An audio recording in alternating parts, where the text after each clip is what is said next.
பரோட்டா, சாப்பாடு, சப்பாத்தி, இட்லிக்கெலாம் சூப்பர் காம்பினேஷனான பாயா எப்படி செய்யலாம் அப்படின்னு பார்க்கலாமா?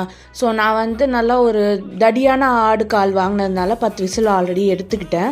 அதுக்கப்புறமா அதில் வந்து வெங்காயம், ஒரு பெரிய வெங்காயம், தக்காளி, இஞ்சி பூண்டு பேஸ்ட்டு, மிளகாத்தூள், தனியாத்தூள் அண்ட் வந்து கொஞ்சமாக தேவையான உப்பு, கரம் மசாலா இது எல்லாமே ஆட் பண்ணி திருப்பி ஒரு 10 விசில் விட்டேன். நீங்கள் எல்லா ஆட்டுக்கறியாக வாங்குறீங்க அப்படின்னா உங்களுக்கு ஒரு அது 4லேருந்து 5 விசில் போட்டாலே போதும். அது நல்லாவே குக் ஆகிடும். ஸோ அப்போவே நீங்கள் வந்து எல்லாத்தையுமே இந்த இன்க்ரீடியன்ட்ஸ் எல்லாமே ஆட் பண்ணி ப்ரெஷர் குக் பண்ணி எடுத்துக்கோங்க. இதுக்கு ஒரு மசாலா அரைக்க போகிறோம்.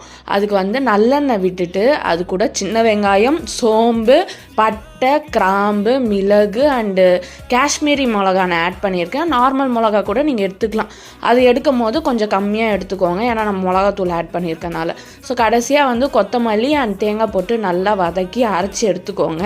ஸோ ப்ரெஷர் குக் பண்ணதுக்கப்புறமா இந்த பேஸ்ட்டை ஊற்றி ஒரு நல்ல கொதி வந்ததுக்கப்புறமா நம்ம தாளித்து கொட்ட வேண்டியது தான்.